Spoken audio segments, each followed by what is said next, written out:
Yun oh, dito tayo ngayon sa may Landers Superstore Davao City Branch, kung saan ito na yung pangatlong araw, no, kung saan nag-open yung branch dito, no. So it's a third day from opening. So ibig sabihin ho noon, today is December 6. So nag-open sila nung December 4, no, sa mga hindi nakakaalam, hindi updated. So December 4 opening yung ano natin dito, Landers Superstore Davao Branch. And dito kahapon, Huwebes, December 5 at December 6 naman ngayon, Biyernes. So ano siya, day 3. Sa ngayon may mga nagsasabi, kasi may mga nabasa ko somewhere, no, na ano daw, ang Davao City is nilalanggam na siya. I mean nilalangaw na, no, the second day or third day, basta wala nang masyadong tao. Ibig sabihin wala nang shoppers, di ba? So kumbaga ano lang siya, clout lang siya, sikat lang siya sa simula. Tapos yun, the rest wala na. So Davao City, mali po yun, no? In fact, Davao City is ano siya, record breaker or record holder, or Davao City is ang may pinakamaraming membership card sign up in the history of Landers, no? So sa mga hindi nakakaalam dyan, ang Landers Superstore dito sa Pilipinas ay meron na 14 branch.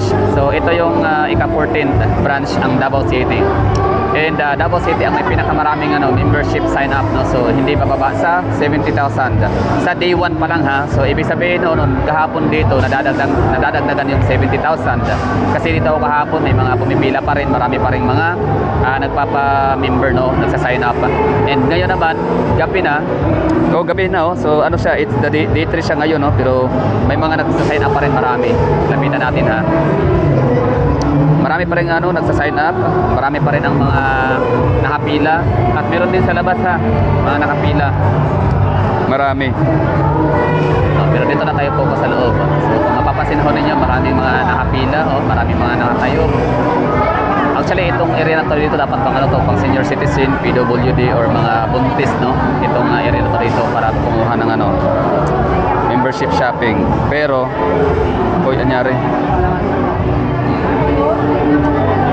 ang nangyari is marami pa rin mga hindi naman PWD, hindi naman buntis, hindi naman mga senior citizens, no. So ibig sabihin dun sa labas ay mataas ang pila. So ibig sabihin na abutin to ng nasa mga 200,000 membership, or more than 100,000 membership card sign up sa Landers Davao. So yun na nga, again, congratulations sa Landers dahil kumita kayo limpak-limpak na salapi sa Davao City. And congratulations din naman sa taga Davao sa atin, kasi nga nagpapatunay lang ho talaga yan na tayo mga taga Davao, mga Davawin or mga taga Davao is tayo. Davao City is a powerhouse city. Ibig sabihin hindi tayo pwedeng i-ignore ng kahit na sino, no.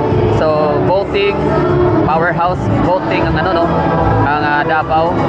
Next to Cebu yata, pero tayong electorate na 900,000, almost 1 million din yun. So malaking din yun, malaking chunk, di ba?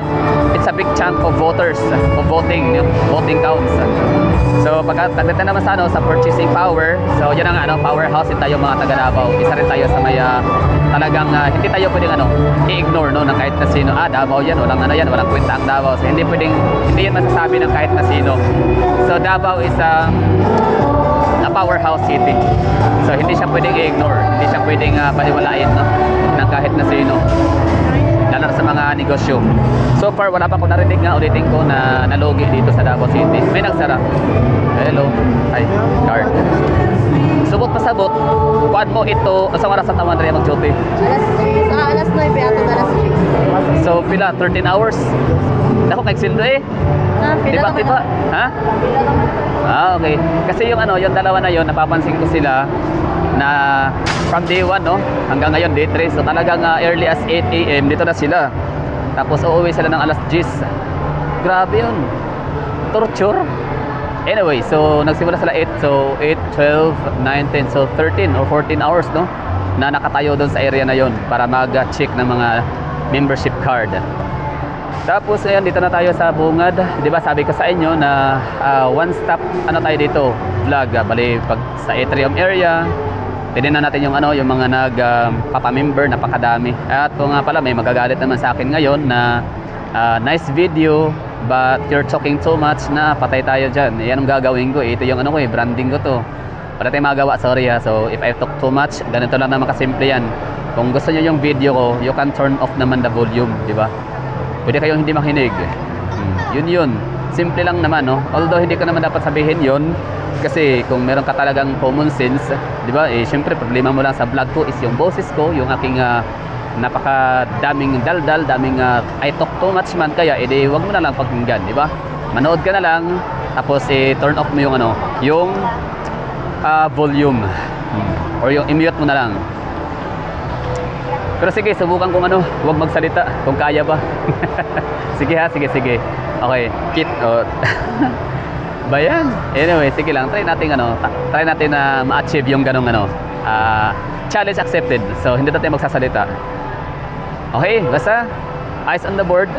And ito tayo sa pinaka-entrance area kung saan nakapila yung mga pushcart. Ayun nga pala. So speaking of pushcart, ang lalaki ng pushcart, di ba? Giant, higante ang mga pushcart dito. So syempre, ang mga produkto kasi sa SNR, Landers is mga higante rin naman kasi.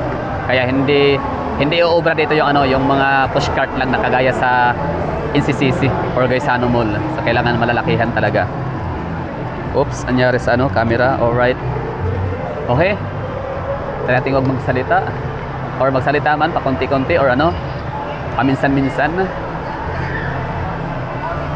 Unedited kasi to ha. Dire-diretso lang to no? Kumbaga spontaneous ba? Walang edit, walang cuts. What you see is what you get.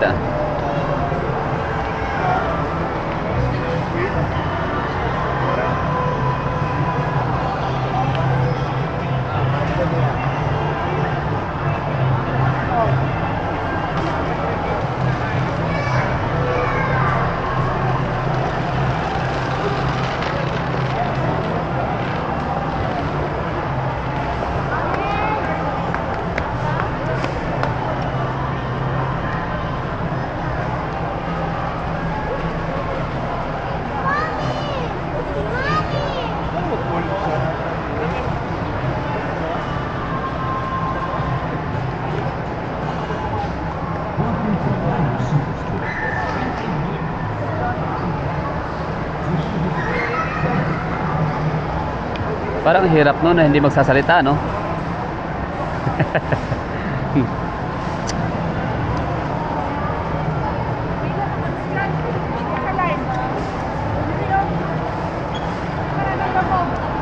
Ano bang gagawin natin? Siyempre, lang ha, ikot-ikot lang tayo dito.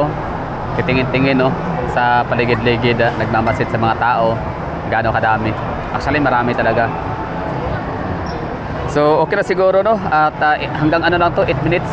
So, okay na yung natin update. Tapos, next nito, gagawa ulit ako ng video na never na ako makipag-usap sa inyo, never na ako magsasalita, no? Kumbaga, yan lang. What you say is what you get. Kung ano yung makukuha ng video, ng audio, so yun na yun. So, off ko na muna to. Kumbaga, yan lang. For today's video, ulitin ko. Kumusta ang Landers, Davao City Branch? Kung wala na ba talagang tao? Kung ito ba talaga ay nilalangaw na? Kung malakas lang ba talaga ang Landers Davao City during day 1, no? Day 1 lang. Noong dito wala na, nilalangaw na. So, the answer is no. Hanggang ngayon, day 3 na, gabi na, marami pa rin nakapila, marami pa rin mga nag-grocery, nag-shop, marami pa rin mga nakapila for Landers membership sign-ups activities, no? So, yun lang. Thank you for watching. And next dito na video na to, mayroon akong kasunod na i-upload nito. Yun na nga yung magsasalita ako. Mag-vlog lang tayo dito. Yung camera, hayaan lang natin na mag-capture ng lahat ng bagay. Spontaneous pa rin, unedited, no? Yan lang. Thank you for watching. Bye-bye. Ending at happy holiday. Happy shopping sa mga nagsa-shopping ngayon sa Landers.